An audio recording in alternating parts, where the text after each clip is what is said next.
Salam kamir kekaguman ilahi mengarah pada iman dan rahmat. Saudara-saudari yang terkasih, anak-anak menjadi sumber penghiburan, cucu menjadi sumber segala hidup dan umur panjang karena memberi motivasi kepada kakek nenek opa omanya untuk selalu bersama dengan cucu-cucu. Ini kebiasaan kita semua. Dan saudara-saudari yang terkasih, saya mempunyai atau mengetahui seorang ibu yang beliau tidak menikah tetapi mengangkat anak, dan kemudian anak itu sudah dewasa dan anak itu pun sudah menikah dan mempunyai anak juga. Artinya bagi ibu itu sudah mempunyai cucu. Kemudian mungkin karena kebutuhan banyak dan anak angkatnya itu belum mapan pekerjaannya, tapi juga cenderung nakal menghabiskan gaya hidup pamer untuk menghabiskan uang tanpa sebetulnya penting. Seakan-akan berkompetensi, gengsi, tetapi tidak punya uang. Akhirnya apa?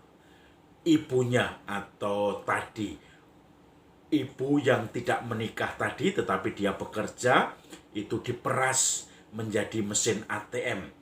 Alasannya apa? Untuk cucunya.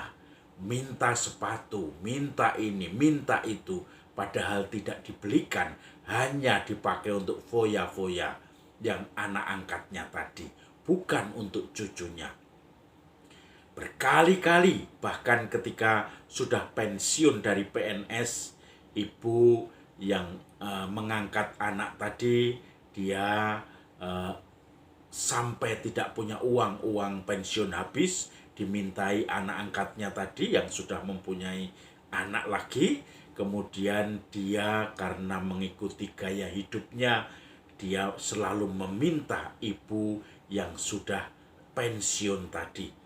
Lalu kemudian ibu itu berusaha pinjam sana sini untuk memberi anaknya. Bahkan kenalannya, tetangganya sudah memberitahu, bahkan kadang-kadang membicarakan dia.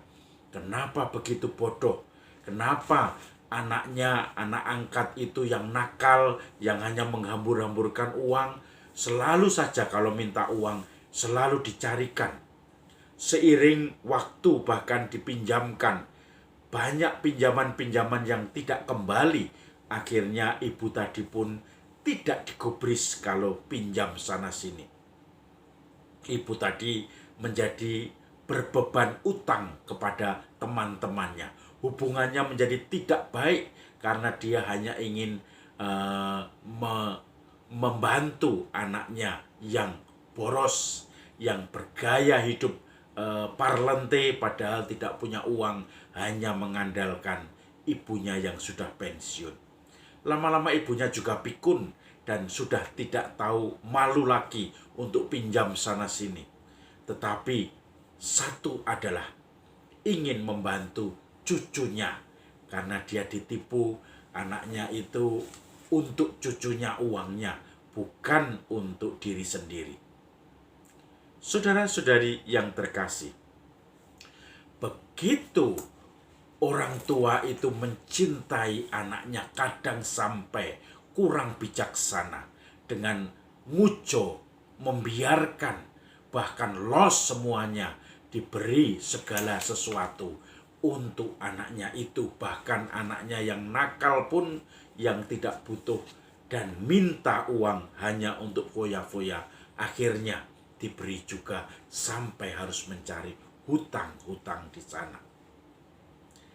Kalau kita orang tua cinta kepada anaknya sampai seperti itu, bahkan kan itu cinta yang tidak bijaksana dengan menuruti segala kemauan sampai hutang sana sini, padahal bukan untuk kesehatan, untuk pendidikan, hanya untuk foya-foya gaya hidup.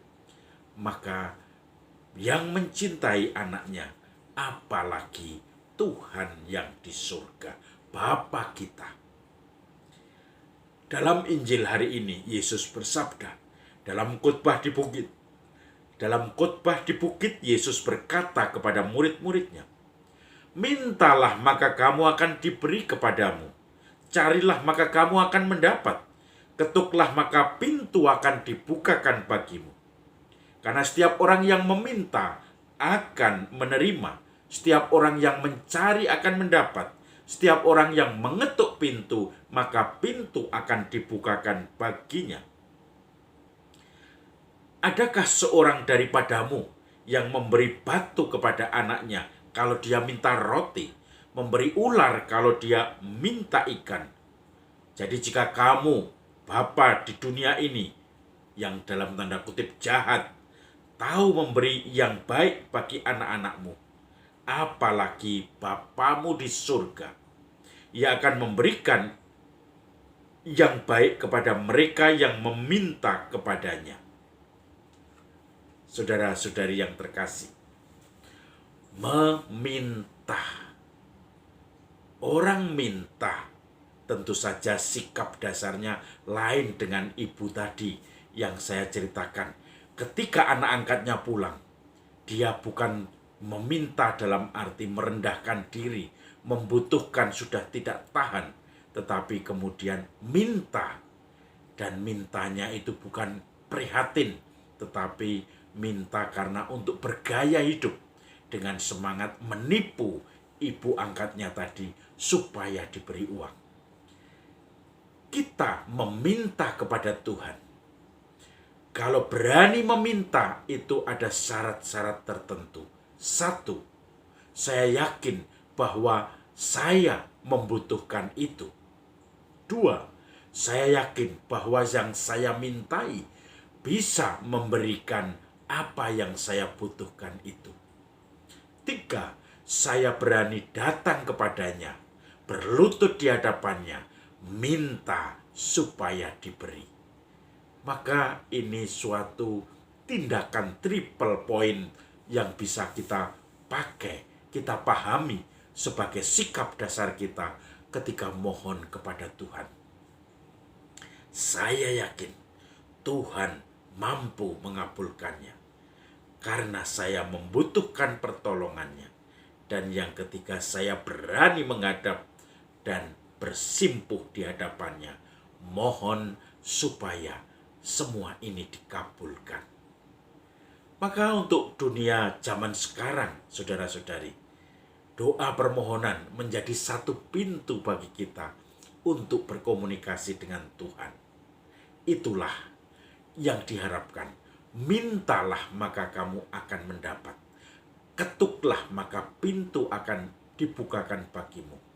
Carilah kamu akan memperolehnya. Saudara-saudari yang terkasih, mari kita perdalam iman kita. Mari kita tetap jaga komunikasi kita dengan Tuhan dengan doa-doa syukur, tetapi jangan lupa juga permohonan-permohonan di mana kita membutuhkan dalam setiap detik, setiap menit, dalam setiap saat, sehingga Tuhan mencukupi segala kebutuhan, tidak hanya materi kita, tapi juga kebutuhan kita sebagai manusia, sebagai ciptaan Tuhan, dan kita semakin disempurnakan. Salam Kamir, kekaguman ilahi mengarah pada iman dan rahmat.